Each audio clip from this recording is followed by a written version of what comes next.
Thank you. To those watching at home, welcome to the live stream of the ordinary meeting of Council of the 9th of June 2020. We will now continue with the proceedings of this evening. Item 8, applications for leave of absence. Councillors, are there any requests for leave of absence? No indication. I'll move on to item 9, confirmation of minutes. Councillors, can I please have a mover and a seconder to accept the minutes of the 26th of May 2020 Council meeting? Move Councillor Spagnolo, seconder Councillor Migdale. If I could just have a show of your cards, please, for your vote. And 4, we have Councillor Spagnolo, Councillor Thornton, Councillor Boothman, Councillor Sargent, Councillor Caddy, Councillor Farrelly, Councillor Proud, Councillor Hatton, Councillor Perkoff, Councillor Lagan, Councillor Ferranti, Councillor Migdale and myself, and against Councillor Ree. That is carried. Thank you, councillors. I was out of practice reading all those around the table. I'd now like to go to item 10, which is announcements by the presiding member. If I can just start by welcoming a familiar face up the back. I see David Michael, our local MLA for Balcatta, has snuck in. I'm sure he's here as a past councillor of the City of Stirling and was a big supporter for an item that's on the agenda this evening, being the Stevenson Avenue, the start of that, and accepting the tender. It's been decades in the making, and I know many councillors around the table and previous councillors of the city have been big advocates. So welcome along, David. And I also have another really important announcement to make. And if I could ask Viv to stand up, just so the members of the gallery can see her as well. But I'm very pleased to invite Viv Barton along tonight, and also to advise that as the service lead for libraries and lifelong learning at the City of Stirling, Viv was recently appointed as a president of the Australian Library and Information Association, which is a national professional organisation for the Australian library and information services sector. The presidency role involves leading the association and representing the sector to increase public awareness of the important value of libraries and information, open access to information and resources, and literacy and lifelong learning. Viv has chosen education as the theme for her presidential year, with a focus on supporting the library and information services education sector, as well as reskilling and future-proofing library professionals and staff so they are multi-skilled, adaptable and ready to serve their many communities. With extensive experience within the library and information services sector, including over 30 years with the City of Stirling, Viv is a passionate advocate for libraries and all they have to offer the community. On behalf of Council, I would like to congratulate Viv on her appointment. And just personally, Viv, on behalf of all Council, thank you for your incredible work, especially over the last 3 months, but certainly the last 30 years, for your work to make sure that whilst COVID restrictions were in place, our libraries certainly weren't closed to the public, and the service were on offer, and I know you're all working very hard, so thank you.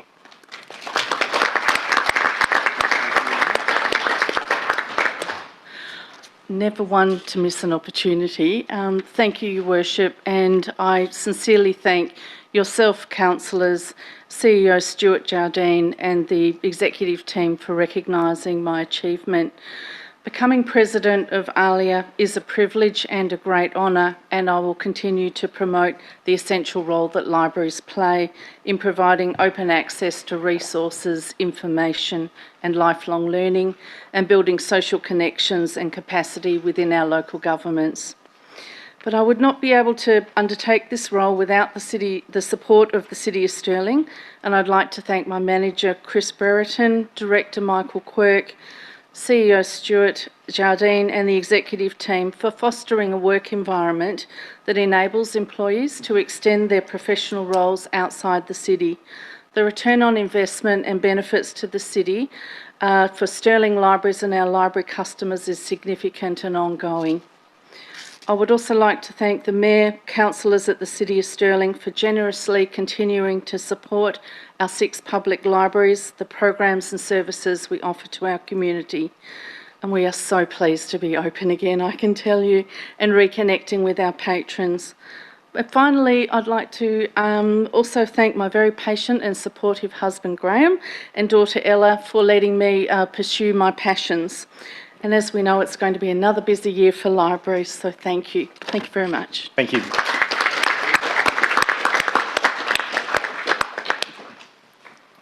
And councillors, I would now like to invite Councillor Migdale to also make an announcement this evening. Thank you, Mr Mayor. I am very pleased to advise that the City was awarded the top collector for Western Australia in Mobile Musters Local Government Awards 2020. We've managed to collect 271 kilos of mobile phone components this year.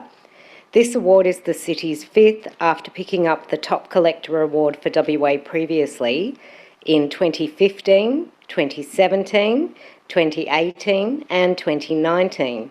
We couldn't have achieved these awards without the support of our residents and the hard work of the Waston Fleet staff. It's great to see the City of Stirling being recognised as local government leaders yet again. Thank you, Councillor.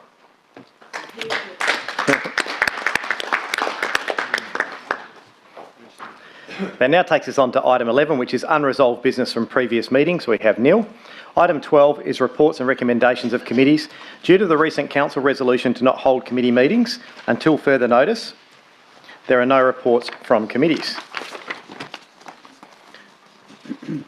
Item 13, reports for consideration local in accordance with section 4.24 of the Meeting Procedures Local Law. So the following items would have normally been presented to the Community and Resources Committee. However, due to the restrictions, they haven't been. So for the following items tonight, I will go to Councillor Migdale as chair of that committee to move the item or to pass on if there's an alternative recommendation. And in doing so, I will move first of all to item 13.6, where we did have a deputation. And that was the closure of pedestrian access way, Ferris Place and Morris Road in lieu outcomes of advertising. Councillor Migdale, noting that Councillor Proud has an alt rec. Yes, thanks Mr Mayor, and I will pass over to Councillor Proud. Councillor Proud.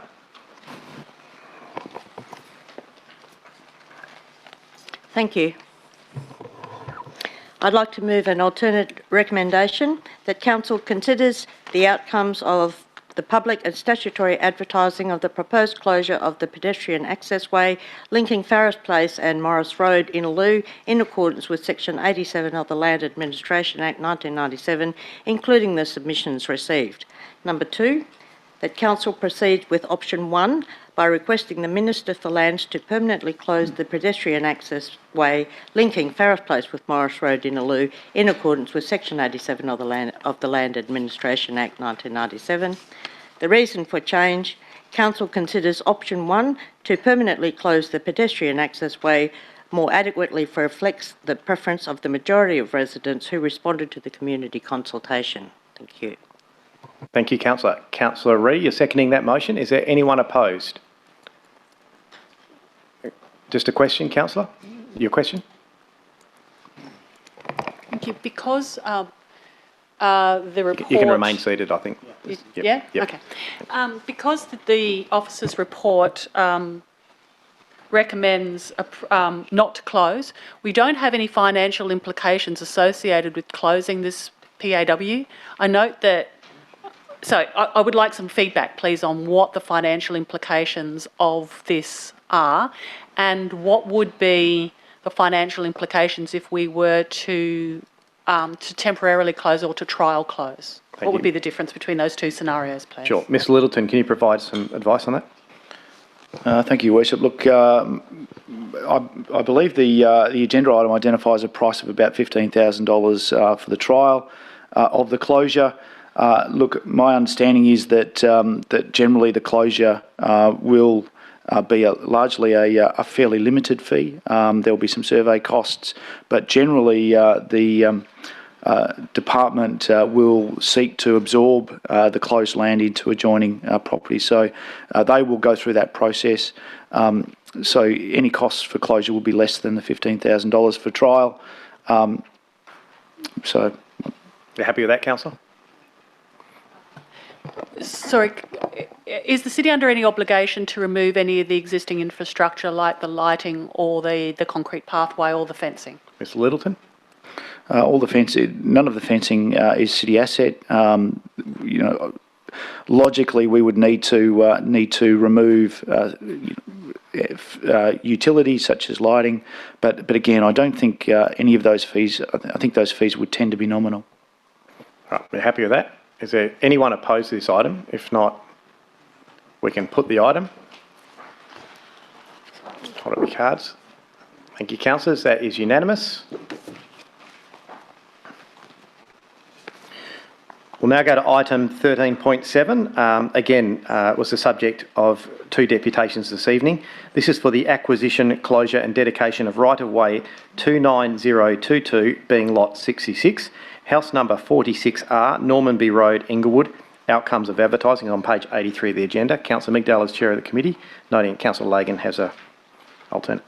Thanks, Mr Mayor, and I would like to pass over to Councillor Lagan for item 13.7. Councillor Lagan.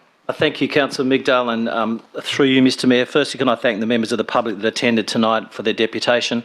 My alternative recommendation reflects similar confusion with some points of the document. I've spoken to officers during the early part of this week, and what I'm seeking to do is just to hold the item over, refer it to Community Resources Committee to be held on the 21st of July to seek some further information and clarification. Thank you. And seconded, Councillor Migdal. Is there, that is, well, as a procedural, so we'll put that. If we can vote on that now, please. That is unanimous. Thank you, councillors. So just for the members of the gallery and people at home, that will now be held over to the next committee meeting to be get more information to discussing further. That takes us back to item 13.1, which is the first report, and that's long-term cycling network. It's on page 8 of the agenda.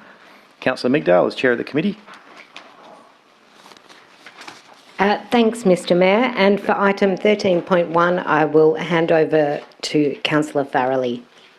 Councillor Farrelly, you can stay seated tonight, councillors. Yep. Thank you. In regard to the long-term cycle network, the concern was that... Sorry, councillor, what I need is a motion first. An alternative recommendation. So if you can read out your alternative recommendation that you have. Oh, okay. The alternative recommendation is that 1, the council endorses the aspirational long-term cycle network. 2, the city advertises the long-term cycle network plan on the city's website and local newspapers, and in a community consultation process for a period of 30 days. For a period of 30 days. And seeks public consultation on the proposed network for discussion and re-evaluation of the plan. And 3, the cycle reviews the funding commitments in future budgets whilst acknowledging that the program is reliant on matching contributions from the Department of Transport. And just read out your reason, please. The rationale. This is the first time the council has viewed and heard of this long-term cycle network. And although the council fully supports an improved cycle integrated strategy, this needs to be undertaken in consultation with the community prior to being accepted. Thank you, councillor. Is there a seconder for that motion? Councillor Caddy. Is there anyone opposed? Question. There's a few. So we'll go Councillor Farrelly, if you'd like to open up debate. Initially, this was to... it was this given as if the recommendation was if the city had been collaborating with the network, the Department of Transport, and come out with this cycle plan. As a councillor, and also I understand other councillors were not aware of the information behind, which led to a draft that has appeared in our council papers. And therefore, as we're looking at community, I suppose community being much more out in the environment in which they live, in the neighbourhood, it was felt that some of the chosen routes in the draft were ones that were not typical of what you would expect for someone who was cycling within the neighbourhood, such as cycling to a school, to the cafes, to the shops, to the beach, to parks, etc. And therefore that this should really have gone out for community consultation prior to coming in as a recommendation in the manner it came. So therefore I'm proposing that instead of just being taken as a fait accompli, it has to go out to the community for 30 days of consultation, and the community has an opportunity to see that it's there in terms of the written, the digital, and in media, and has an opportunity to contribute their ideas about what they want to see rather than have it just placed on them.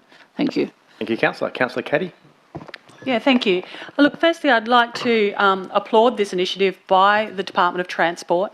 The city has had an integrated cycling strategy for some years now. This is the first time we've actually seen Department of Transport kind of come to the party with this. I completely agree that there is further consultation needed on this document, but I do draw council's attention to what's stated on page 13 that states that from July 2020, all WA Bicycle Network grants for Perth and Peel local governments will be linked to this endorsed LTCN. As such, only routes within the endorsed LTCN will be eligible for grants, and only local governments with a council-endorsed LTCN will remain eligible for grants. So while I applaud what the Department of Transport are doing, we do seem to be being held a little bit over a funding barrel, i.e. we have to endorse this tonight to be eligible for funding.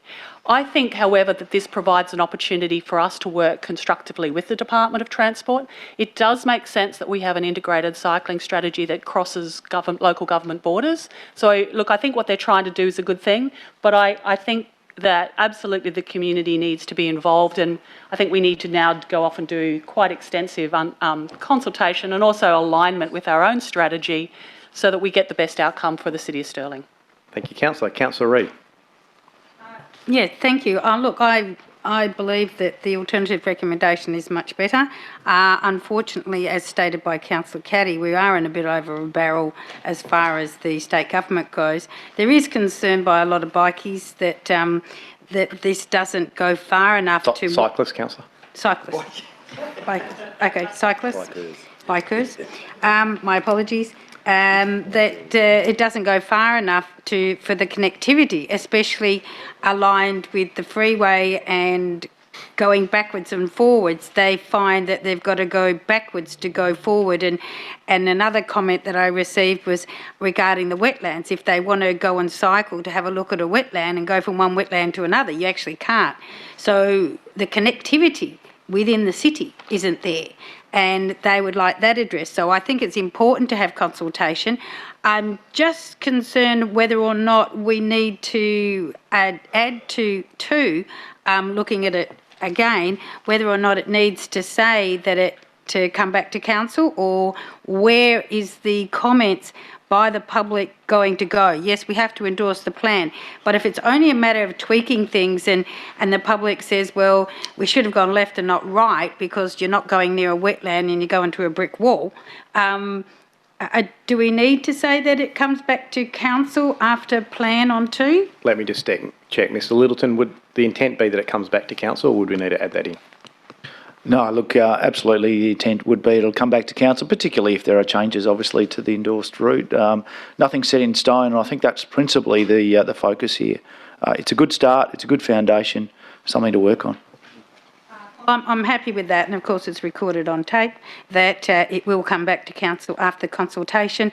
I do think it's important, like it actually states up there, that we actually contact the people, the bicycle groups, of which there is quite a few in the city, and let them know, because they're the ones on the road more than we are. And I think when we look at some of the changes to West Coast Highway, and in particular what's happened with the freeway, with the trees being removed and the increase there, the bicycle lane has actually been changed as well. So if it's all going to be incorporated into the one plan and we're going to get funding, then we've got to look at what they see as a priority. So I think this is very important. Thanks, Councillor. Councillor Lagan. Yeah, thank you, Mr Mayor. And as an infrequent cyclist, I fully support the documentation we have before us, but also the community consultation. My question just through you to officers, being an infrequent cyclist, I noticed that what I'm asking is, can officers include in any final report and plan a policy for the usage of battery-powered skateboards and scooters which fall between the cracks in the Road Traffic Act and which can exceed speeds of 20 kilometres an hour and more and are a safety issue? It's something I've noticed a lot more, walking and cycling, and I have heard anecdotal evidence of people being struck by what are effectively a vehicle using bike networks. Sure. Mr Littleton, do you want to provide some comment now on that? The response to the LTCN probably isn't the right mechanism, but taking Councillor Lagan's point, we'll obviously review our range of policies and take that on board. Happy with that? Yep. Councillor Hatton? Yeah, thanks, Mayor. I'd just like to say that I do support the alternative recommendation. I'm glad that's been brought up because I am too concerned with the possibility of the lack of consultation, because the bicycle network across councils and main routes has been going since 2016, and there was an indication that there were previously, back then, there may not have been fair enough consultation with the general public and cyclists. And then we see now that this current plan has been going throughout 2018 till now. And then I see again that the consultation has been between Department of Transport and council officers across 33 councils. Networks are fantastic; they've got to be supported. But I feel that they're looking at the map that maybe it needs a lot more work yet. So just wanted to express that. Thanks. Thanks, Councillor. Councillor Proud? Thank you. I was more than happy with the existing recommendations, 1, 2 and 3. I'm not sure that 1A, actually 30 days in the newspapers, this is a 20-year strategic plan, right? We will be going out, as we did with Moreland Street Bicycle Boulevard, at the specific stage 1, 2 and 3, we did a major consultation at the beginning in 17, and then as we did the particular stages, that's when we engage with the people that would be impacted. Now, this has been going out since 16, and I didn't get to this email today, but I think it's pertinent to this item. This gentleman is from Wembley Downs, an avid cyclist. Cycle plan. Howdy, Steph. Hope all is well with you. A few years ago, Stirling wheeled out a cycling plan for the city, as I recall. I may have made some inputs at the time. I have made some inputs at the time. I certainly argued for better, safer cycling for cyclists transiting between what I call the Lake Zone, Herdsman, Jackadder, etc., and the Coastal Zone, Scarborough. I wonder if you could please supply me with an update of the plan overall, how much the new infrastructure has been built, etc., improvements, and what has been done to accommodate safe cycling, and what remains to be tackled. So clearly, we did go out to advertising. There was quite a lot of interest. So people, cyclists, they're very tuned into these sorts of things, and cycling network clubs certainly put it out to all their members, of which this gentleman is. So maybe that's how he found out. But it's ironic that he set that through at about 5:15 this evening, and I haven't even got back to it yet. So, Councillor Proud, this item, though, is specifically 30 days advertising for the long-term cycle network plan, which hasn't gone out. I understand, but I'm thinking it will be on the website when it starts, like rolling right out. You only talk about consulting for 30 days from whenever it starts to finish. This is 20 years worth.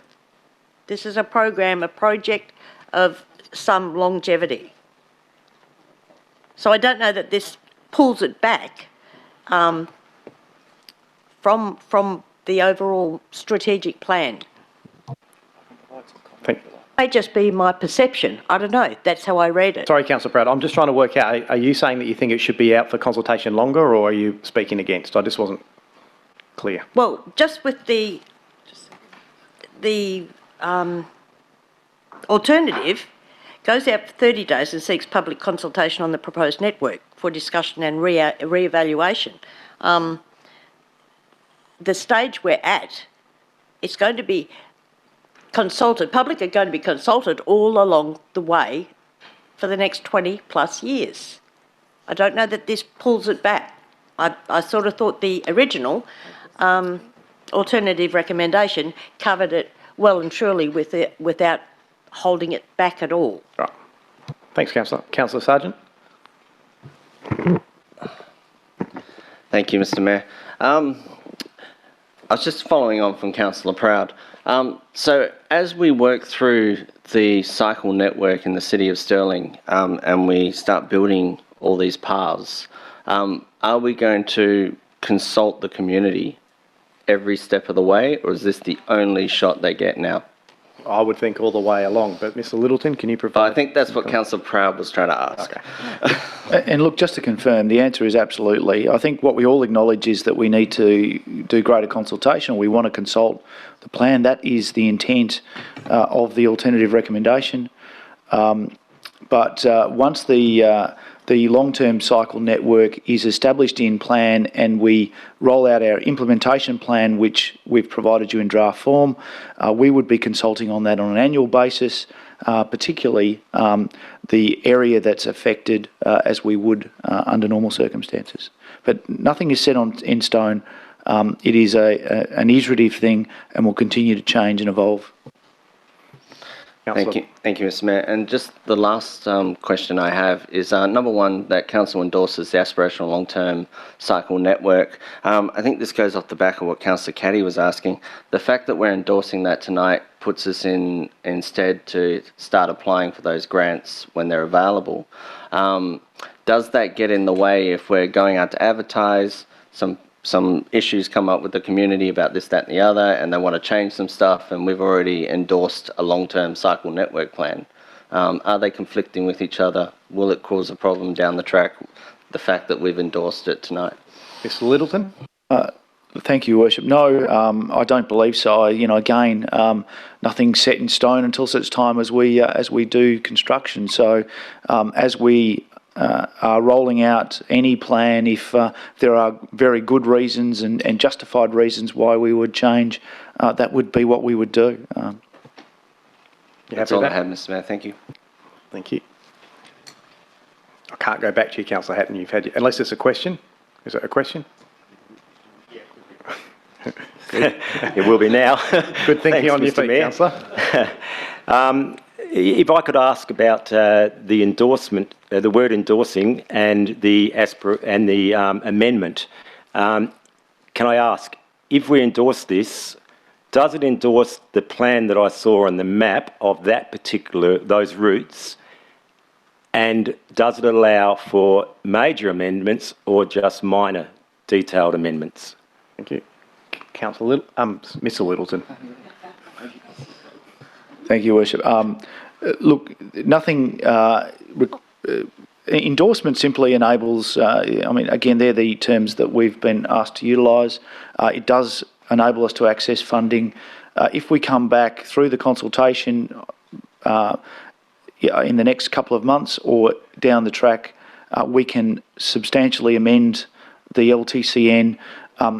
Again, if it's for very good reasons, our goal is to provide an integrated cycling network.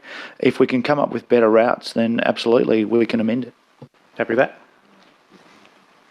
that? Sorry, Mr. Mayor, not completely happy. Just on the point of the 30 days, if we accept this alternative recommendation or support it, with the 30 days, can I ask, is that 30 days after July 20 or before July 20?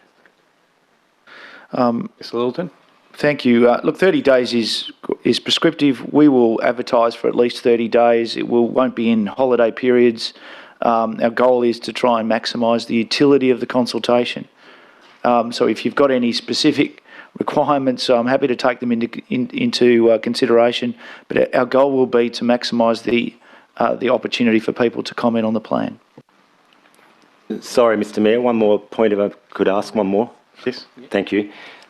I don't think that quite answered what I was looking at, and that is that if we put out 30 days consultation after July 20 and we actually endorse it to Department of Transport and Government at July 2020, then we wouldn't be able to change the routes, would we? Substantially. Yes, we would. I think the answer is yes, you would. It's endorsing the aspirational long-term cycle network, not the actual works program for these roads. Thank you. Is there anyone else who'd like to talk on this item? If not, I'll go to you, Councillor Farrelly, if you'd like to close debate. As this is my first closing debate, please excuse me if I digress away from things. Short close. Look, I'd like to thank everyone for their comments. because it's really nice that it concerned me when I read it, and I can see from the questions and the comments and statements made that it also did go across the board for those of you that have been on council for a while. The review and evaluation of the overall plan, I think, was very important, because it is one in which, particularly in this period of post-COVID, or if I can call it like that at the moment, the neighbourhood connections have become very important. And it is a period of time in which there has been greater interactions between people walking and also cycling. I live down near the beach at Scarborough, and those interactions I have seen, because we've got a nice cycleway, have become very busy. And I think we need to make sure that we've got these interconnections right throughout in this long-term cycle network is a really good start for it. People are wanting to go out, wanting to get on the bike, and they are not necessarily the network clubs, they're not necessarily the long-term speed cyclists. They are also the people that just want to do a ride with the family, go to a cafe, and as I said, the kids going down to school and back, or the people to getting off the trains. And I'd like to see connections, which I don't notice in this plan, with both the Glendalough and Stirling station. Glendalough we're very fortunate to have two significant stations, but we seem to have a real emphasis on Stirling. We are forgetting that there are a lot of people who live on the other side, near the Glendalough station side. In terms of the amount of time, 30 days is probably the minimum. Maybe it could be longer, and I'm open to that to be changed, because it was really to have time to be able to read it and be able to contribute. If we're going out to cycling clubs, I think we might need more time, and would probably advise 60 days, because they are going to have to meet and discuss and prepare a detailed report. And I can see my other councillor does want to say something, so I'm just going to pass it over to you in a minute, Karen. You can't. All right, I can't. Therefore, she'll have to whisper it. So I really put it to council that I'd like to put this amendment forward to the alternative recommendation forward, and I would hope that following the comments that have been delivered tonight, that you are supportive of it. Thank you, councillor. And with that, that closes debate. So I'll put that item 13.1, moved to Councillor Farrelly, second to Councillor Caddy, who hold the vote up, and that is unanimous. Thank you, councillors. That's the first one I passed. Go. Well done, Councillor Farrelly. Item 13.2, the annual review of cost contribution rates, development contribution plan for rights-of-way improvement works. It's on page 22. Councillor Migdale, noting that Councillor Caddy has an Thanks, Mr Mayor. I will pass this item over to Councillor Caddy. Councillor Caddy. Yeah, thank you. I do have an alternative recommendation for this one. There we go. That Council adopts the revised cost apportionment schedule for the Development Contribution Plan for Rights of Ways Improvement Works 2020 as shown in Attachment 2, but that Attachment 2 is the table that's shown below, to take effect from, and you've now moved the rest of the, take effect from the 1st of July 2020. So the change to that from what is in the officer's recommendation is the cost associated with right-of-way construction. Instead of increasing from 440 to 517, it's going up to 465. So the reason for the change is that with the impact of COVID-19 on the economy, it's likely that the cost of right-of-way construction in 2020 will be different from 2019.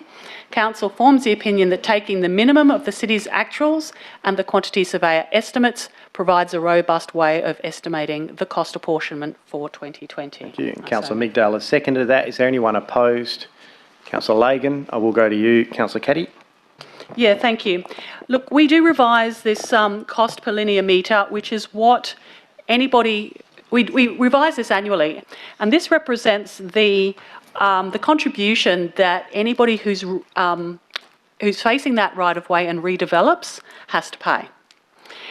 Now, normally what we do is take the actuals from the previous year and use those as the basis for estimating the costs for the year to come. We also get a quantity surveyor's estimate, and we use that to kind of verify that our costs are within kind of reasonable limits. Now, in this particular case, the right-of-way construction cost, in 2019, the contribution rate was 440.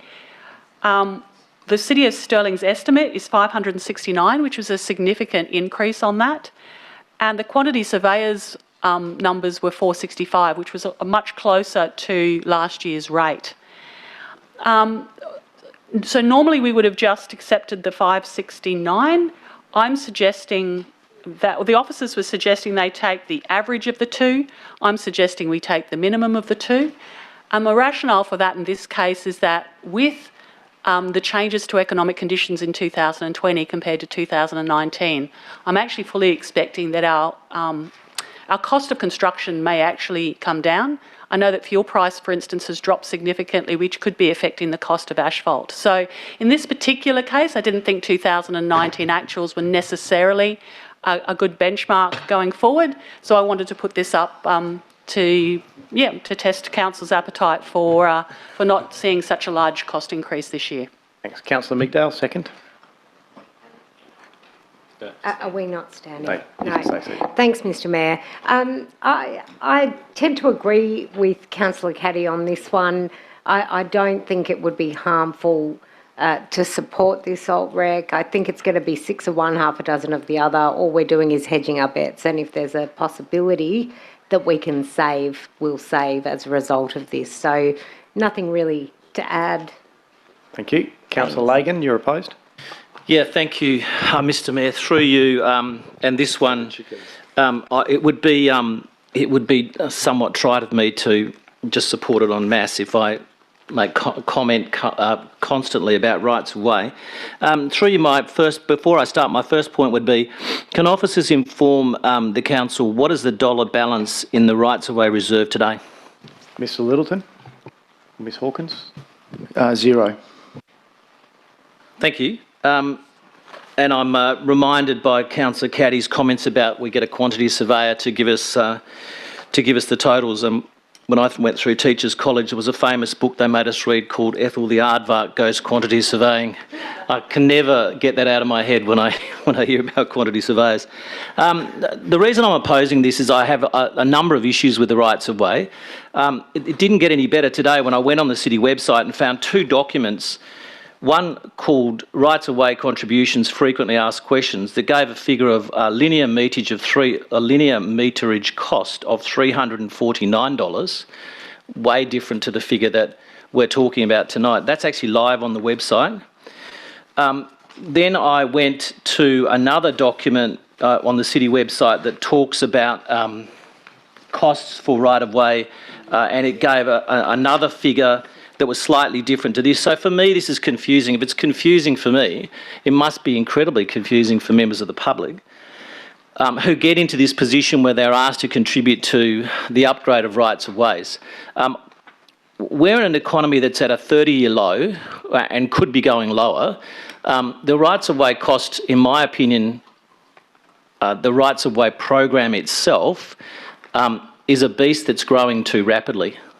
We're doing rights of way that have been described as Hollywood, and we often laugh about that, but we are doing rights of way that are at a standard that was mentioned are higher than some of our local roads. And that standard bothers me because the costs for the right-of-way portions that are on our website or in our documents or are given to us by quantity surveyors seem to ignore the fact that either the person doing the development on the back of the right-of-way has to pay for it, or the remainder of the city ratepayers have to contribute as well because they're not paying 100%. And rights of way are not right across the city. They're not implemented across all the wards and all sections and suburbs of the city. So I do have some problems with it. Given the statements I've made about the economy, I would have thought the cost of rights of way, bitumen, lighting, curbing, we should be pushing that cost down on two fronts. One, because of cost saving that could be required through a lower economy. And two, if we were to say we're one of the largest providers of builders of rights of way, so we contract for a number of them, for me, we should be squeezing the lemon a lot harder. The cost should be going down. For me, the cost 2 years ago should be the same as the cost today. Now, you could argue, yeah, some of the materials that are used may have changes in price. That depends on source and bulk and usage, and the city has high usage. I still am yet to be convinced that the right-of-way program is a program that is on the right track, if I can use that term, and that is the reason I oppose this. I also oppose it on the fact that I want to see the costs going down. I don't want to see costs going up. I don't want to see costs being slightly comparative. I actually want to see them go down. Thanks, Councillor. Thought I had an indication. Councillor Boothman? Sorry, can I just... Yeah, I'm not in favour of this. I'd prefer the officer's recommendation. I know that it's a not significant change in the actual figures, but the issue here is, as Councillor Lagan's mentioned, there's not rights of way in every ward. There are no rights of way in the Balga ward, and at the same time, I would argue that we've probably got a significant proportion of people on low income or even unemployed and whatnot, and that are sort of currently struggling to actually meet their costs and things like this. These rights of ways are being improved for the benefit of people who are developing, people who've got money to spend, who thrive in, and the cost of improvement for their portion of a right of way compared to the building of a new domicile, whatever, facing that right of way, is only a very small proportion. According to the figures in here, it's only around about 30% of the money anyway, which they're being required to pay, and the rest of our ratepayers have to pick up the other 60-odd%. I would have quite happily,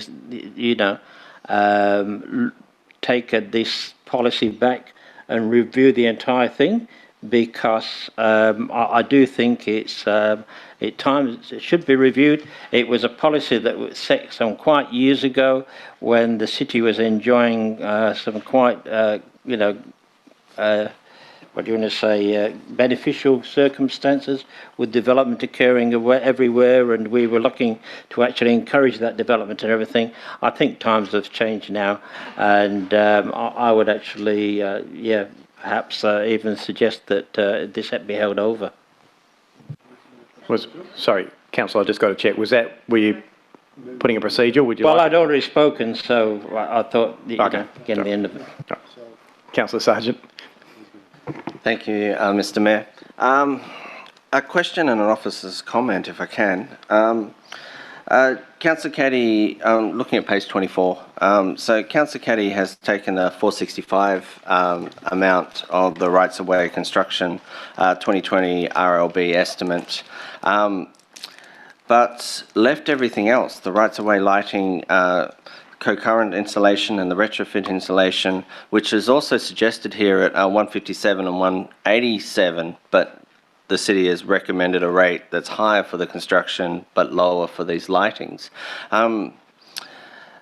My worry is if you're going to drop one, then you should, in line with the RLB,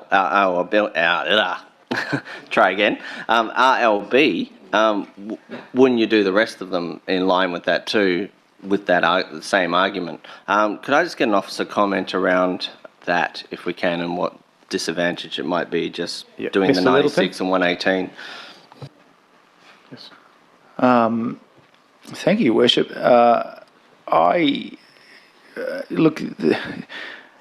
It is difficult for me to comment. The officers have identified. Sorry, the two costs are there for council to consider. The COS costs are based on actual costs, which is generally how we've applied our unit rates in the past. RLB is a QS estimate, which is based on on a factor of unit rates.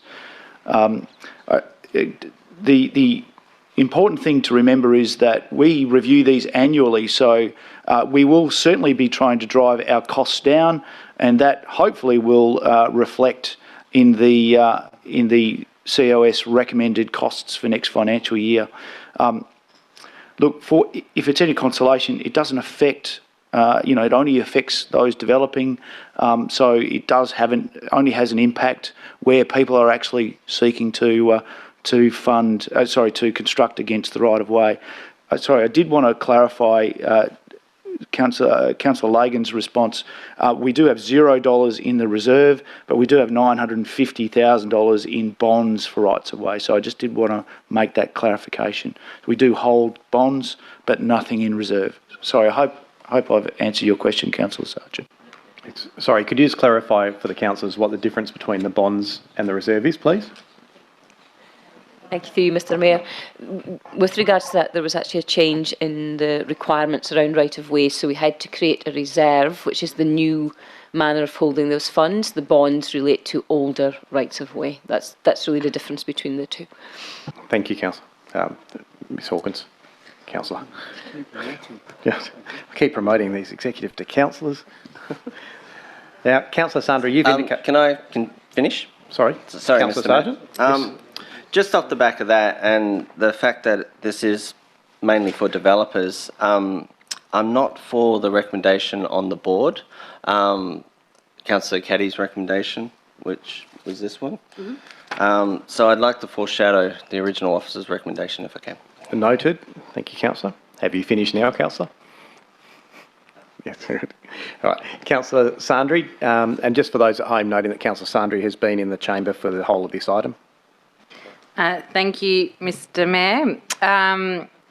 Just a couple of things. There are opportunities to save costs with the rights of way. Firstly, I believe it's a standard to put speed bumps in. Something that I've been advocating for is to not put speed bumps in, but look at putting trees in their replacement, and that way they create chicanes and naturally slow the traffic down through those rights of ways. And I also would like to say that a majority of the Inglewood ward is Dianella, which is our largest suburb, which has no rights of way, and similar to the sentiments of the Balga ward councillors, everyone has to compensate for these rights of ways across the city, which can be seen to be quite unfair. But on that premise as well, the Doubleview ward rights of way are very different to the ones in the suburb of Inglewood, insofar as that Doubleview is primarily developed by developers who factor in that cost contribution of the rights of way into their net profit. Whereas those in Inglewood are primarily owner-occupiers who are building their family home, not actually creating a development, because it's just the rear of a lot with surplus land. You know, it's not triplex or 4 townhouse developments per se.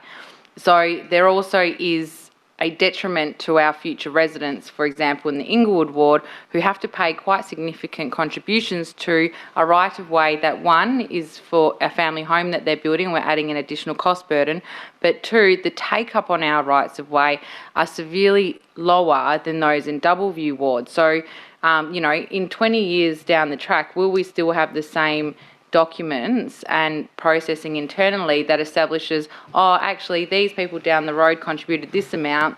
Oh, we forgot about that. We gave it to this other person for free, for example. So, you know, I have concerns around that as well. I also have asked the officers for some time and brought this up to council about other ways in which we can deal with rights of way other than simply looking at bitumising the class 1 and 2s and some 3s. In Inglewood, for example, say Mount Lawley ward, there are lots of 4s and 5s which are redundant, and they're the ones causing the most nuisance in terms of dumping rubbish and overgrown vegetation, etc.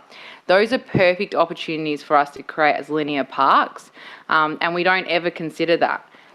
They can also be community gardens for our Councillor, residents. can I just sort of bring you back on track? I think there's a few of you going off talking about the whole right-of-way strategy and policy, and I think that's a separate item that we're happy to take as a notice of motion later on. Yeah, so my point is it relates back down to costs, right? So we need to look at the cost-benefit analysis of undertaking the rights of way. I understand that it forms part of our strategy, but we're talking about the cost of right-of-way, which is at play at the moment, which this all ties into.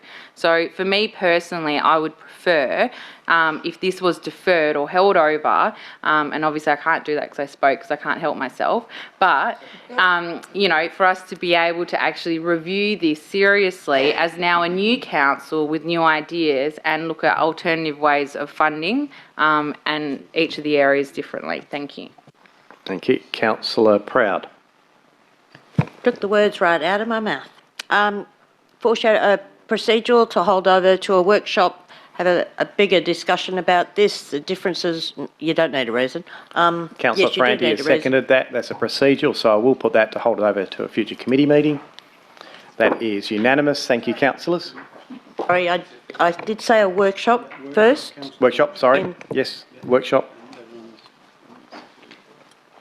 That is unanimous. Thanks, councillors. Item 13.3 on page 28 of the agenda, bulk verge green waste options. Councillor McDowell, Chair of the committee. Excuse me. Thanks, Mr Mayor. 13.3, can I have a mover of a motion? No, I'll do that. I'll chair the meeting if that's all right with you. So that's what I'm saying. Why? Because you're chair of the committee. Okay. That's why I've gone to you. Okay. Would you like to move the... Sure, I'll move the officer's recommendation? Thank you. All right, we've got a seconder for this one. Councillor Proud. Is there anyone opposed to the motion on the board? Councillor Ree is opposed. Councillor McDowell. It's actually my notice of motion. Well, it turns out it's not. It's Councillor McDowell's tonight. Nothing from me at this time, Councillor Proud. And Councillor Proud, you seconded? I did. This was a notice of motion that I put in a few months ago, and it's finally got its way here post-ish COVID. Obviously, I'm accepting of it. It's a notional implementation date of July 2022. It's building a business case when we can look at both scenarios or both joined together for our green waste. So let's just see how we go. I think it's a good opportunity and officers can put it in some further detail and we'll see how it works for us, because right at this moment, what we do currently with our green waste works for the community and cost-wise as well. So that's a good thing in its favour. But working forward, I don't think it's a bad thing to be actually having the business case for down the track for changes. Thank you. If suitable. Councillor Ree. Yep, thank you. I'd like to, and I did ask the staff later today, my apologies, on the potential of just moving item 1, recommendation 1, and not recommendation 2 at all. So whether it's to put separately, if we could, which was also I'm happy to put them separately if that'll do it. Yes, that's a possibility, one way around it. And the reason I'm asking for that is because, in my opinion, I think the staff have already written a report, and yes, they could go down to the nuts and bolts, but I don't think it's necessary. I think they've already said financially what each of the options are. They've already made the comment that people prefer option 1. So that is on page 30. It is the most effective option. Most people wanted it. It's been working for 50 years. If it's not broken, don't fix it. I think a lot of people don't like the skip bins because they can't get in and out of it, especially mature people. Some people also object for the children that get stuck in it and can't get out, and we to parenting there. And also the people whose lawns have dug up, when it comes and when it goes. So I think that the staff have already written a proper report outlining everything that we need to know. Maybe we review it in a couple of years' time, but when it's coming up for the verge collection is coming up for tender. But at this stage, I don't see any need for the staff to be doing number 2. They've got enough things to do that are more important. If it's not broken, don't fix it. So I ask councillors to support just 1 and not support 2 at this stage. Thanks, Councillor. Councillor Caddy. What she said. I'm actually, look, I'm actually supportive of one, but not supportive of two for very similar reasons. And look, as Councillor Rees said, the officer's report clearly highlights the option one is the most cost-effective option. It's the most cost-effective option by some $300,000 a year. I also think that, while I very much support skip bins for the bulk waste, I think green waste doesn't cause anywhere near the dumping problems that the bulk waste does. It doesn't create our place looks like, a war zone. It doesn't create that really bad amenity. And I think having a skip bin, because the volume is constrained, it does make it difficult for people who have very large gardens.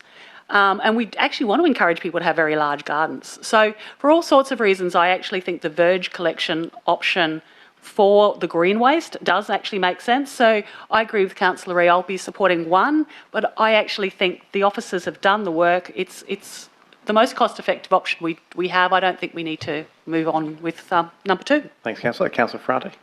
Yeah, thank you, Mr Mayor. I was really excited to hear about option two because I love an a la carte service that comes and picks up green waste. However, talking to a couple of people about it, I was quickly disappointed that other people in my street more likely start to put greens on their verge because everyone's used to the status quo.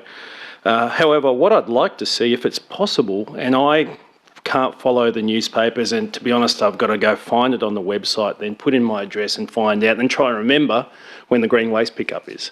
Is it possible that we could look at an emailing system or something like that from the new system that we do have to contact people to say, hey, green waste is in your street in the next month, or give you a 30 days notice, send you an email, and then a week's notice or a couple of weeks, because then it gives me enough time to dump as much as I can prior to, however that's illegal, but prior to the start date. Would it be possible that that's something I considered? Yeah, Ms Littleton. Yeah, look, absolutely. We're always trying to improve our comms to the community, so that's something that we are certainly looking at. Good idea, Councillor. Okay. Would we be able to add that as a part of the recommendation, or would that be something that Councillor Proud would consider being the originator, or I don't think we need to add it to the motion. I think the director's happy to take it on and work through it. Okay, great. Thanks. Provide information back to councillors on it. Yep, thanks. All right, let's go. Councillor Farrelly. Yes, hello. Look. Hello, Councillor. I keep having to take glasses off to read, and I can't then see people. In regard to the options, I'm actually looking at a bulk green waste collection. I'd love one in summer for all the verge she oaks and peppermint trees that I have on my verge in Scarborough. I have asked the council if they would like to offer to do that in the summer, because it actually becomes a fire hazard. And therefore having a huge bin where I can just load everything in at that particular time would be fantastic. I'd feel like they're helping me out a bit. That's me as the community person who doesn't say what I'm doing. And that's the difference between having lots of trees at a regular time of the year. You'll get the leaves falling. In summer, it is a definite fire hazard, and having some sort of bulk opportunity, of waste opportunity, makes a difference. I fill my bins, and I then have to wait 2 weeks. By that stage, I've got a bonfire thing of needles, she oak needles, just lined up, ready to go. So I put them right on the edge of the verge near the road, and hopefully if anyone decides to throw their mattress as they walk down the street, it won't actually climb the tree and then hit into my roof. It is a real concern. I think there are other people like me in these built-up areas that are around the city, and that would be an ideal solution. Thank you. Thank you. Councillor Sandri. Thank you, Mr Mayor. I just have a question. So at the moment, for example, with our skip bins, if someone wants to obtain a second skip bin, it's at a discounted rate, a subsidised rate by the city. Could there be a scenario where we could have on-demand collection provided at a subsidised fee, so still retain the overall green waste verge collection, but in the instances where property owners need greater collection, they could seek our on-demand services and pay a subsidised fee. Has that ever been considered? Mr Littleton? Thank you, Worship. Look, it's an interesting question. The difficulty we have is in trying to tailor the service to meet that on-demand requirement. The costs associated with providing that service is quite substantial. So our ability to provide a subsidised fee in the bulk skip is primarily around the fact that you've already invested quite a lot of capital in the resources, the trucks and the bins. So if you are trying to provide a bulk verge collection for greens and similarly an on-demand green waste service, the cost to provide that would be quite significant because you've got to gear up, you've got to tool up. At the moment, we would need to work with our contractor to see whether there's some capacity to tailor that service differently. At the moment, we're contracted. There are certainly things that we can continue to explore with our contractor, but the cost for the city to do it would be quite expensive. Councillor? Thank you.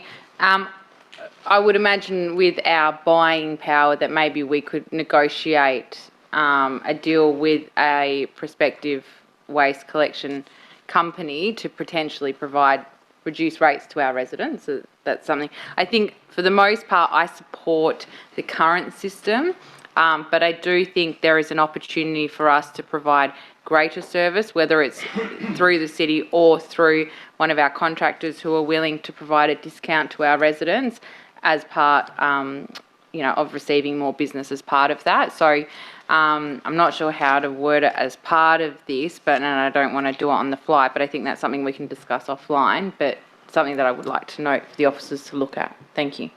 Thank you, Councillor. Councillor Farrell, you just had a question. Yes, I did have a question. In regard to verge trees, and that is a problem in my circumstance and around where I live, where we do have the she oaks.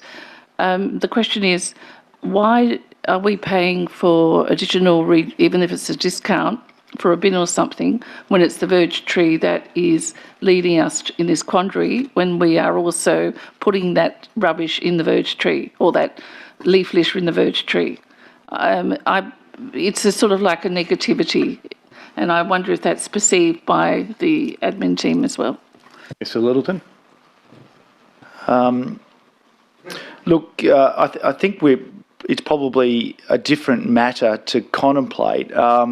The leaf litter from verge trees are things that, it's, the city, it's not associated with the waste collection service that we're providing.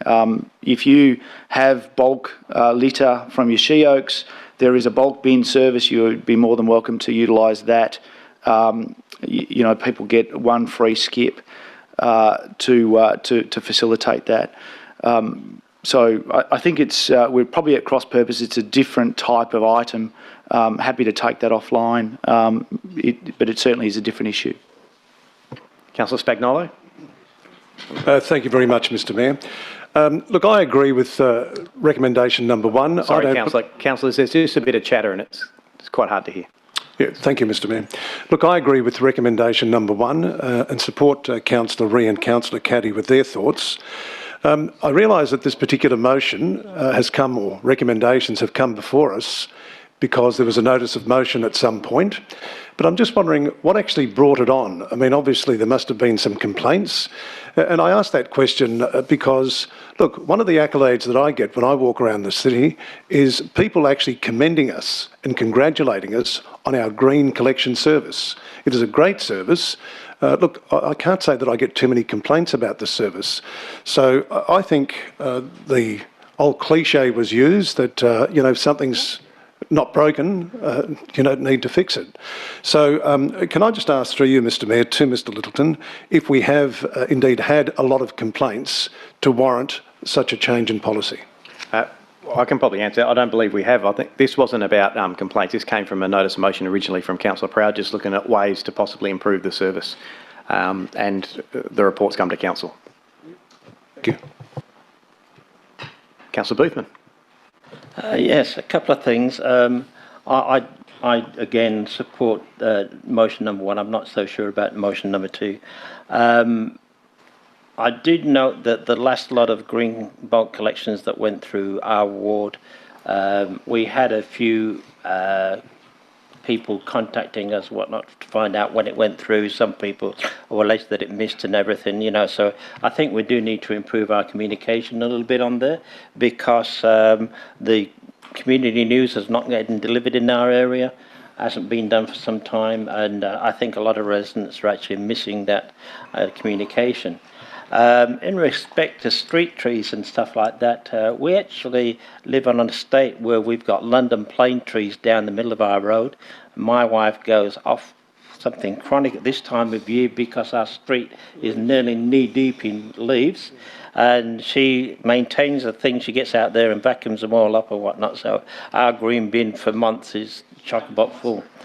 One aspect that I've got concerned about with an on-demand skip bin is that the current skip bin that we get, you order it, a truck comes out, drops it on your verge, you fill it up, another truck comes along, empties the contents into their truck, drops the skip bin there and drives off, and then another truck comes and collects the bins again. If we're going to be doing the same with this, the green sort of thing, then I wonder where the green collection is, where I wonder the green environmental aspect comes out of it. Because, you know, the carbon emissions that would be a thing of running a truck out to the ends of the council and things like that would significantly increase. Whereas with the current number one, once every, I think it's 8 months that we actually do the collections cycle. It's done, and the trucks go around the streets until they're full, and then go back to the depot. Yep. Thank you. Councillor, is there anyone else who'd like to speak on this item? If not, I'll go to Councillor Migdale to close debate. Mr. Mayor Irwin, did you want to comment as to why the notice of motion was put in or not? No, Councillor, Okay. we're fine. We're fine. Nothing further. I think And so with that, there's been significant debate on this item, so it's been moved, Councillor Migdale, seconded Councillor Proud. I will put these separately, so we're voting now on item 1, that the city continues to conduct bulk verge green waste collections. If I could have your votes, please. That is unanimous. Thank you, councillors. I will now go to 2 and put 2A, B and C together, that a business case be prepared, and if I could have your votes for that item, please, councillors. And that motion is for, we have Councillor Proud, Councillor Farrelly and Councillor Ferrante, and against we have Councillor Spagnolo, Councillor Thornton, Councillor Boothman, Councillor Sargent, Councillor Caddy, Councillor Ree, Councillor Hatton, Councillor Perkoff, Councillor Lagan, Councillor Sandry, Councillor Migdale and myself. That motion is lost. Thank you, councillors. We'll now go to item 13.4, the schedule of accounts for period 10, ending 30th of April 2020 on page 34 of the agenda. As Chair of the committee, Councillor Migdale, would you like to move the officer's recommendation? Thanks, Mr Mayor. I'll move the officer's recommendation. Seconded, Councillor Sargent. Is there anyone opposed? Councillor Ree. Councillor Migdale, would you like to open debate? Nothing at this time. Councillor Sargent. No, thanks, Mr Mayor. Councillor Ree. Yeah, I alluded to this at the last meeting, that I am still concerned, and given what Ms Hawkins has said, I'm still concerned that 1 month we were 10 and then we were 17 and now we're 21 million. It seems to go increasing. I look under page 96. What is the respite? Why are we giving respite, and to whom, please? Ms Hawkins. I can't say that. I'm not allowed to say 96, am I? I could just say 96. Thank you, Mr Mayor. With regards to that category of spend, Councillor Ree, that's generally around our community services. So it will be tied into the home care that we provide. Councillor Ree. Thank you. And also in page 96, it's got, it has 3,300 of sustainability services. What would those be, please? Ms Hawkins.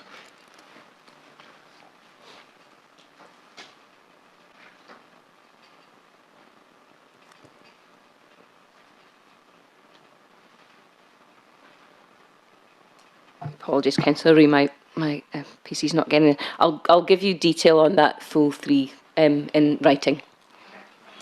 On page 97, we've got that we paid People Sense nearly $6,000. Now, we're not the city's not got a contract with People Sense anymore. So why are we paying $6,000 to People Sense? Ms Hawkins?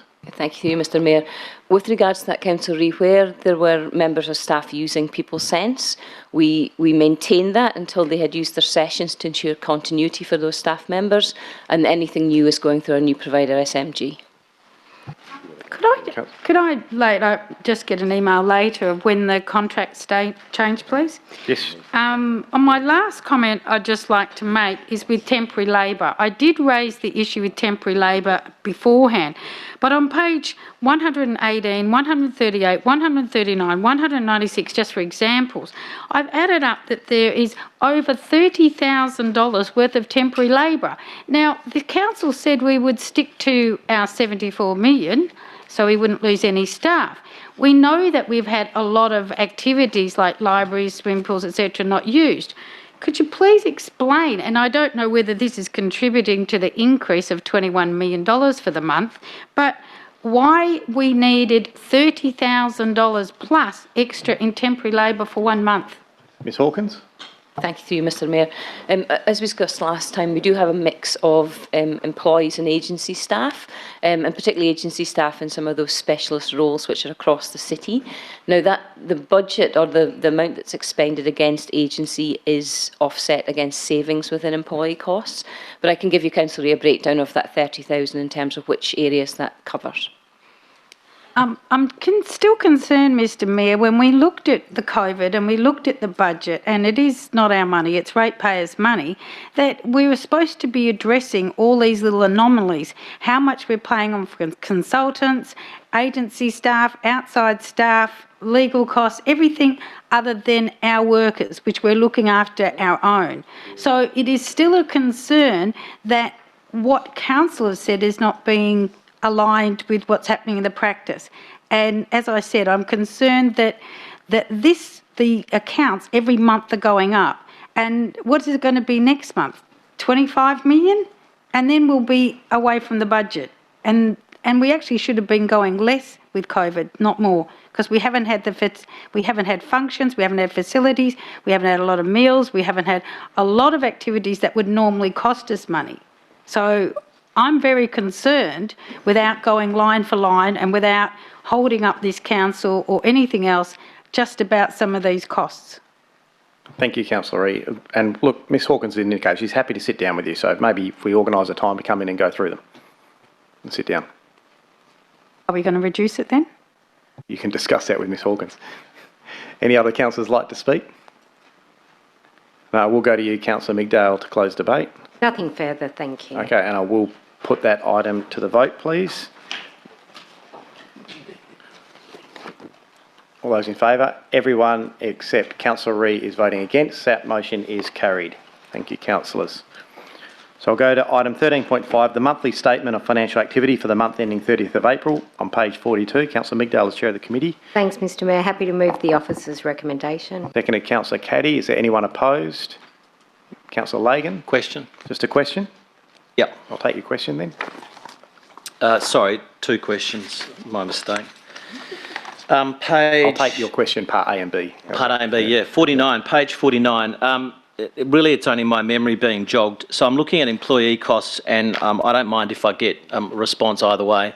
My question through you to staff is, 1, has the staff EBA concluded? And I'll just go through the other 2 because I don't need an answer right now. 2, can the basic terms of the EBA be outlined for elected members on a white paper prior to the budget deliberation, final deliberation? And 3, what percentage above CPI is locked in for 2021 and beyond? My second part B question is page 58. It's point 4, and it talks about the Follow Me printing project at $58,000. Can officers just enlighten me as to what the Follow Me printing project is? Yeah, Ms Hawkins? Thank you, Mr Mayor. That is a project where we now have all our printers that are linked to our access cards. So when you send your document, you use your access card on the printer to then print that. So we're seeing significant savings in paper costs there, offsetting the cost of that project, Councillor. So the 58,000 is a savings? The 58,000 was the cost of the project, but we're seeing a saving in stationery in terms of paper reduction use, and also with going from black and white to colour. But the 58 relates to the implementation of that particular project in terms of having all our printers now linked to our access cards, so you must go to the printer with your card to be able to actually print. Happy with that, councillor? I wouldn't say I'm happy, but I'll take it as it is. And we can provide you more information in thank writing. you. Yep. All right, so there's no debate on this item, so I will put the motion. All those in favour, please. That is unanimous. Thank you, councillors. We'll move on to item 13.8, which is the right-of-way management strategy, dedication of rights-of-way for the upgrade for 2022-2023 financial year. Page 96, Councillor Migdale, as Chair of the Committee. Thanks, Mr Mayor. Happy to move the officer's recommendation. Seconded, Councillor Proud. Is there anyone opposed? No, we'll put that item then. Please cast your votes. And that is everyone except Councillor Lagan is for it, so that motion is carried. Going to item 13.9 now, the tender for the transport of waste and waste sorting services on page 114 of the agenda. Councillor Migdale. Thanks, Mr Mayor. Happy to move the officer's recommendation. Councillor Caddy has seconded that. Is there anyone opposed? If not, I will put that motion to the vote. If you can cast your vote, please, councillors. Just need Councillor Franti, are you voting? Okay, that is everyone for except Councillor Ferrandi is for the motion, so that motion is carried.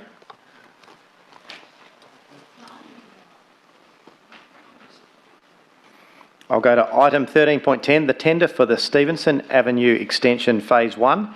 An absolute majority is required on this item. It's on page 119. Councillor Migdale. Thank you, Mr Mayor. And again, I'm happy to move the officer's recommendation. And seconded, Councillor Spagnolo. Is there anyone opposed? Is it a simple question? Is it going to lead to debate? Okay, let's give it a go. Councillor Thornton. Thank you, Mr Mayor. I just want to know if the officers are aware that an environmental group has identified a species of frog that reside in the Osborne Park branch drain. The frog is, if you look at the species in itself, it's not threatened in the southwest area of Western Australia. However, in the local area, it's very rare and threatened. So I would just like to know, is there a possibility that we can save this group of frogs by moving it to a suitable location? If you look at, genetic bottlenecks and genetic diversity, it's very important that, we have different, populations of frogs. And also frogs are an indicator organism, they're a sign of a healthy environment as well. Sure. And look, I'll get Mr Littleton to comment, but the drain itself will remain, so... Yeah, look, we've obviously done an environmental assessment over the project. The project is only influencing or impacting the Osborne Park main drain, or Nookanburra, in 2 locations. So generally, the rest of the drain will remain unaffected. You happy with that? Well, have you identified that there is a significant population of those frogs there and that they're going to be saved or not impacted? Not impacted. The environmental assessment didn't identify anything that would be impacted by this project. So, as I said, the touch points of the drain are only fairly small. So we're happy to follow up with you Yes. after this, but Yep. the answer is no at the moment. Okay, thank you. There is no one opposed to this item. So I will now put that item and cast your vote.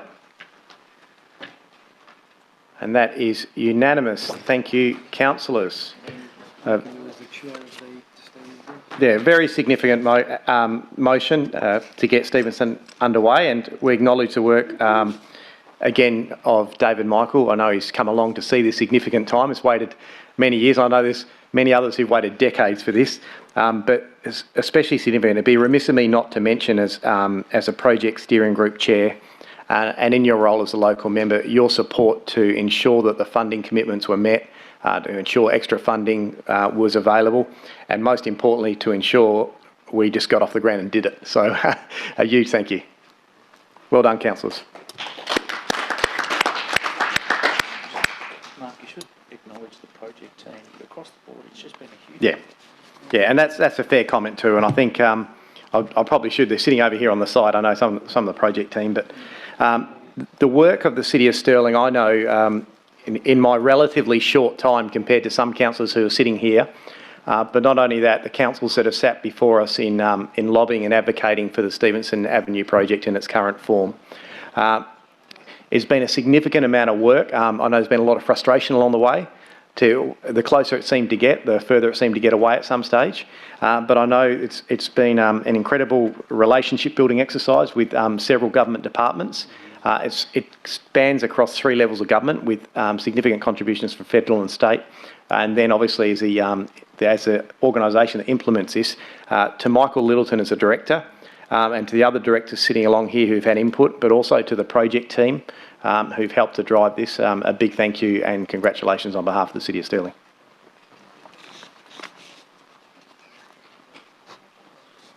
Now takes us to 13.11, which is the review of delegations of authority on agenda on page 126. Councillor Migdale, I believe there's an alternate rec from... Thanks, Mr Mayor. I'd like to hand over to Councillor Caddy. Councillor Caddy. Thank you. I have an alternative rec that this delegations of authority be referred to the council meeting to be held on the 23rd of June 2020 to allow further consideration by councillors, please. Thank you. And Councillor Sandry seconding that procedural. So that's a referral procedural motion. So I will put that directly. If I can have your votes, please, councillors. That is unanimous. Thank you, councillors. Brings us to item 14, which is motions of which previous notice has been given. Item 14.1 is a notice of motion from Councillor Elizabeth Ree, record of motions on the City's website, late report agenda page 4. Councillor Ree, your motion. Yes, please. On page, oops, where are we? Page 5, the council approves the tabling recording of all notice of motion and motions submitted by councillors on the database available on the City of Stirling website to enable both officers and the public to easily search intentions by council. On page 5, please. All right, is there a seconder for that motion? Councillor Farrelly? Is there anyone opposed? Councillor Caddy. Councillor Ree? Thank you. I'm a bit concerned the fact that a lot of the council motions that seem to, with the change of staff and maybe change of councillors and change of environment and change of everything else, when it comes to budget and when it comes to making decisions, that those motions don't get to the table. When we have motions about making sure that all the parks have footpaths and putting it into the budget. If the new people aren't aware, then we have a budget with no footpaths in it, just as an example. So by tidying it up, and if you try to search it, it's difficult. The report says that, yes, the notices of motion are at every minute. Well, the time it takes to go through every minute is difficult, and the staff aren't doing it, and people aren't doing it, and councillors aren't doing it because it is difficult and the attachments aren't there, and quite often you can't find them. All this is doing is tidying it up so it's available. If it goes to the recommendation on page, the alternative, on page 8, what's a workshop going to do? A workshop's not going to change the difference. Either we're going to do it or we don't. And the thing is, why hide it? If it's already out in the public realm, all I'm doing is saying that we have it in easy access format, that's all. And it would make it easier for everybody to research. And for example, many years ago I put up that we have an electric car charge station that was not passed by this council. And then all of a sudden we have an electric car charge station. Little things like that happen. To make it easier for staff and councillors so we all know where we are. Sure. And I'd ask councillors to support can we stop the chatter? It's getting really hard to hear up here. I'd like councillors to actually support this in the interest of community awareness and also in transparency and accountability, please. Thank you. Councillor Farrelly.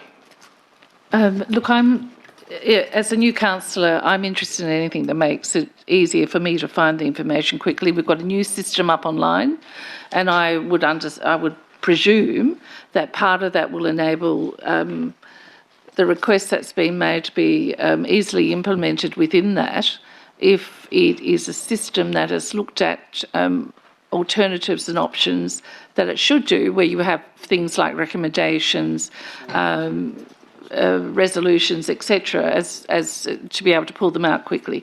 If it can't, well, it's going to make it difficult.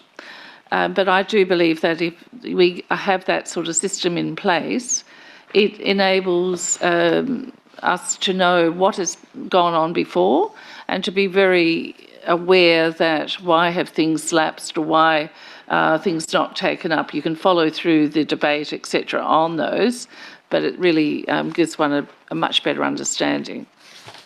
Thanks, Councillor. Councillor Caddy. Thank you.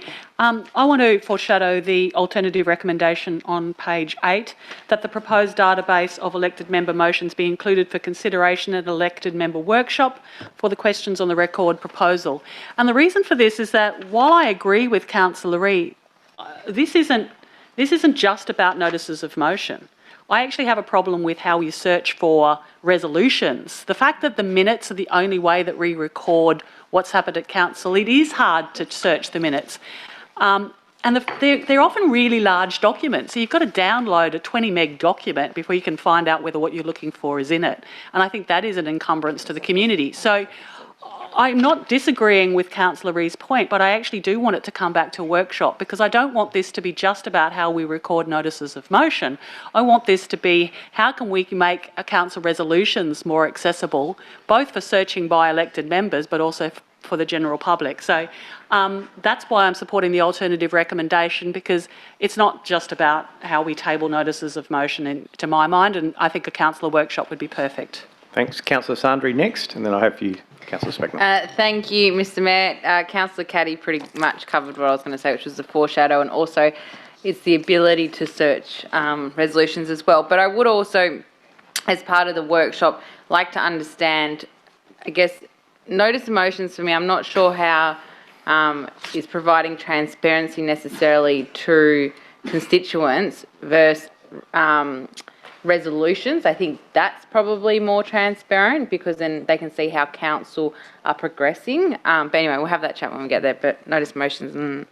Thanks. Councillor Spagnolo. Yes, thank you, Mr Mayor. Mr Mayor, I'm actually surprised that we don't actually have a mechanism in place for these sorts of motions. As far as I'm concerned, I think it's important to have a reference point, and I certainly support the recommendation as proposed by Councillor Reen. And I think Councillor Farrelly hits a very good point as well. It's a great reference point for new councillors. There are a number of motions, particularly notices of motion, that come before the table. And I think that it's important, like I've often thought, I wonder what happened with that notice of motion. I don't see it as a situation where you just run the notices of motion and then you have, hours and hours trying to follow them. I don't believe that we're doing anything other than streamlining. And I also believe that a workshop's not warranted. We seem to have a workshop for just about everything in this place. I mean, surely this is an administrative thing, something that the staff, they've got the message, they've heard what's going on here tonight, they can work something out, come back to us and say, what do you think of this proposal? I just think a workshop is going too far, and I believe that there should be a register as a matter of course. Councillors. Councillor Perkoff, please. Thank you, Mr Mayor. Yeah, that's fine. So I'm in support of the motion. Yep. Are there any other councillors who'd like to speak? No? In that case, I will go to Councillor Reid to close debate. I think some of the councillors may be confused around the table. This motion is only about the notice of motion and motions. That's all it's about. I totally agree. It's been raised so many times by ratepayers that you cannot search attachments. It's been raised so many times by councillors. You cannot find things. We know that. We've asked for it. We've had to try to have that addressed. That's a totally different issue. That actually is a management issue that should just be addressed. That's all it should be, just addressed. It doesn't need a workshop. It just means it should be addressed. Now, I think we have got quite a few questions on notice by the people in the public gallery who have asked, and this is going back quite a few years when I think Leisha Jack was the first one that asked in my lifetime, probably previously, about having attachments. She had a public question at question time, and the answer was the city will resolve it. Now, we don't need a workshop, we just need for it to be done. So I don't think it should be held over. I agree all those things should be raised, but it's a management issue that just needs to be done. This is maybe leading the charge, but this is slightly different than notice of motion, etc. I ask councillors to support this. If you want to have other things addressed that the staff won't address or haven't addressed or don't know that you want addressed, then put up a notice of motion to do that. And this is another reason why sometimes the public question time, etc., needs to be looked at as well. So I ask councillors to support this because this is a stepping stone to our accountability. It's a stepping stone to our transparency to the public. And we can move other things from then, but this has to start somewhere. When they put this on the system, we'll get an idea of how well it's working or not working, or there's limitations for this. And if there's no problems, then we can go on to the next chapter. So I ask councillors to support this in the interest of their ratepayers. Thanks, councillor. And with that, I will put the motion by councillor Ree and Farrelly, noting that there is a foreshadowed motion from councillor Caddy. All those in favour, please. We have councillor Spagnolo, councillor Thornton, councillor Farrelly, councillor Ree and myself. And against, we have councillor Boothman, councillor Sargent, councillor Caddy, councillor Proud, councillor Hatton, councillor Perkoff, councillor Lagan, councillor Sandri, councillor Ferrante and councillor Migdale. That motion is lost. We'll now go to the foreshadowed motion of councillor Caddy. No, I think we need a seconder though. Yep, so we've got a seconder for the motion, councillor Proud, and we can go straight to the vote. If you're happy with that. All right, so we will vote on that motion, please, and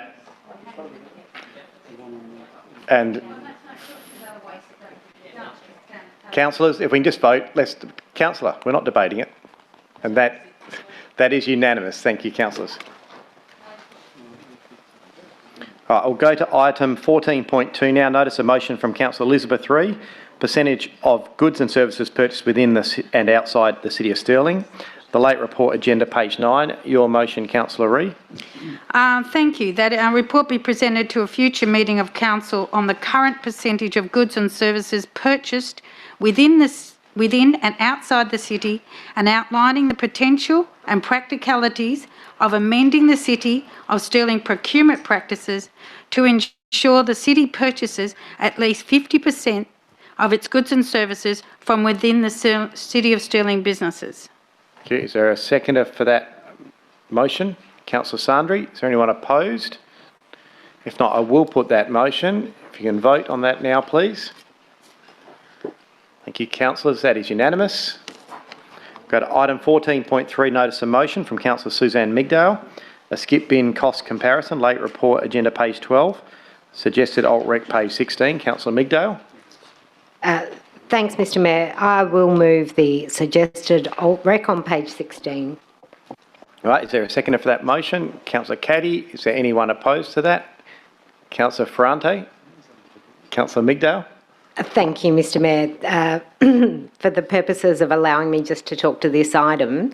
And the reason I moved this notice of motion was that there are several constituents over the past few years who have let me know in no uncertain terms that they far preferred vergeside collections, and they felt that from a recycling perspective that it was more beneficial, and that the picking was a better way forward. Now, obviously there are others who prefer skip bins, and you know, you say tomato, I say tomato. But one point that I would like to draw your attention to, if I may, on page 15 of this agenda, and this is something just to keep in mind for the future. So just reading from the report, the average tonnage of material collected was approximately 7,000 tonnes per year when bulk junk was collected off the verge, compared to approximately 5,000 tonnes per year through on-demand skip bins. That's 2,000 tonnes difference per year. So my concern is partially, well, are we encouraging hoarding behaviour? I myself have had a skip bin this year and wasn't able to get rid of all of the junk.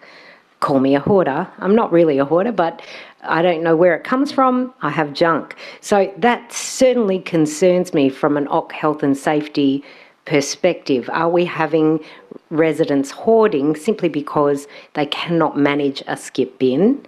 Quite concerning. And also, as we move towards the future and consider waste to energy, is there going to be a heck of a lot of waste that we may at some point have up our sleeve to fulfil contracts in terms of amounts that we will need to get rid of.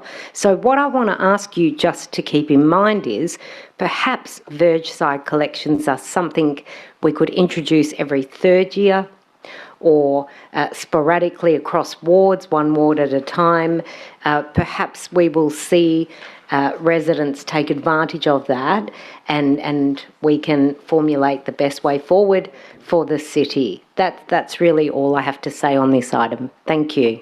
Thank you, Councillor. I'm aware, I don't think, was there any opposition to this, or is this? No, that's what I'm getting at. If it's for the purpose of that. Would you, so you would like to debate it? Then I will continue. Councillor Caddy. It's tempting to go into a long spiel, but no, I support this. Look, I do support the bins. I think there is a lot of discussion around where waste comes from and where it goes, but no, for sake of brevity, I'm happy with the recommendation there tonight. Councillor Ferrante. Thank you, Mr Mayor. Look, I understand there's a report and that's exciting, but I think this is moving backwards. I remember successive Christmases after the fact that everyone used to call me at Christmas time and say, when is my junk being picked up? It's been 2 weeks on there. I've had people here 2 a.m. in the morning. I've had people stealing stuff. I've had people thinking that their trampoline that's on the front verge is for them to take away. There's numerous examples. I find this problematic because, again, we'll go back to the status quo. If it ain't broken, don't fix it. And in this case, we don't need to fix it, A, from a budgetary sense, and B, I don't want to have a repeat of what I used to have when I first came onto council. So I won't be supporting anything to do with this. Thank you, Councillor Ferrante. It's good to have you back. Councillor Ree. I'd like to support Councillor Mitgall's comments because which we did raise many years ago before it became skip bin haven, that, you know, some people cannot get into the skip bins. They, as I mentioned before, it's dangerous for kids. People can't lift things into them, and so they prefer things on the verge. It did get out of control in suburbs, and I've got one particular suburb, which is one street, which seems to be constantly dropping things out on the verge. But you know, I don't understand why we can't actually charge these people or do something more significant. But I do believe that it's something that we could do on a cyclic nature, which is what was raised years ago, that, you know, whether it's by suburb, once every 4 or 5 years, people know it's coming up. I don't see any reason why we couldn't. What I am concerned at with the figures that was actually made a comment is, can I ask how many skip bins were actually collected, please? Mr Littleton. I think this financial year it's about 20,000. Councillor? 20,000 out of 97,000 properties? Mr Littleton? Yeah, it's about 100,000. Okay, so it's around 20% of people actually asked for a skip bin. When we had the verge collection, how many people put things on their verges? Mr. Littleton. Look, it would be difficult for me to sit here and say, to be honest. I appreciate that that some people, it would have been, I suspect, less than 20% take up, but greater than 20% take up. But I'd only be clutching at figures if I was to estimate. Councillor Ree? While we can say that it's been reduced with the skip bins, we've also got to be mindful that we put up a strategy of mattresses are collected, TVs are collected, electronic waste is collected. There's lots of other things that aren't in the skip bins anymore, that aren't in the verge collection anymore. So that changes what waste there is too. And so what's going into the skip bin is other things. So I think the figures, if you add them all up, would be probably more. So I'm just not quite convinced whether or not we should go down this path. And I agree that the sentiments there about the report, and it has addressed a lot of the issues. When we're going also into the container deposit legislation, where we will start with that, people with cans and bottles and things like that they would normally put out in the verge, or they normally would put in a skip bin, that's another thing that's Councillor, diverting. hopefully they put them in the yellow bin. Well, if they don't put them in the yellow bin, then when people get skip bins, sometimes they throw everything in. So I just think that tidying it all up, that we should actually look at still having a verge collection once every 4 or 5 years or something, I think is a good idea. Councillor Boothman? Actually, I'd like to commend the officers for the way that they actually delivered the current service that we have with the skip bin collections. Having lived through all the previous bulk waste connections, especially in our area where some of the verges streets for months at a time would look like war zones, where you'd have crap blowing up and down the street. I would suggest to Councillor Migdale that perhaps the 2,000 tonne difference between the stuff going into the skip bins as opposed to the verge collections has got a lot to do with illegal dumping by people from other local government areas. It was just a nightmare. We find now that it is a lot easier to police. Recently, I had a number of complaints from residents in, it was actually on Inglewood Ward, but right on our border next to the high school, where somebody's been dumping rubbish on land. Officers were down there and cleaned it up 2 or 3 times. Seems to have solved the problem. I think we're doing a good job for a good, and I'm sure that the residents appreciate it. Thank you, Councillor. Is there anyone else who'd like to speak? If not, I'll go to Councillor Migdale to close debate. Thanks, Mr Mayor. I'd just like to say 2,000 tonnes of rubbish, if that were being dumped in our city from other cities, I'm sure we would notice. 2,000 tonnes of rubbish is a heck of a lot of rubbish. I'm sure you'd all agree. So I can only imagine that is because there are a certain amount of residents who are, for whatever reason, not utilising the skip bins. And I feel that from an OC health and safety, or from a safety perspective to our ratepayers, we should offer at least cyclically an alternative to ensure that waste is being dealt with, and not piling up in homes in suburbia. I don't think that is being diligent. And I think that about sums it up. I think it does. Thank you. So with that does close the debate. Move Councillor Migdale, seconded Councillor Caddy. I'll put that to the vote, please, councillors. And that is everyone for except Councillor Ferrante and Perkov. Thank you, councillors. That is carried.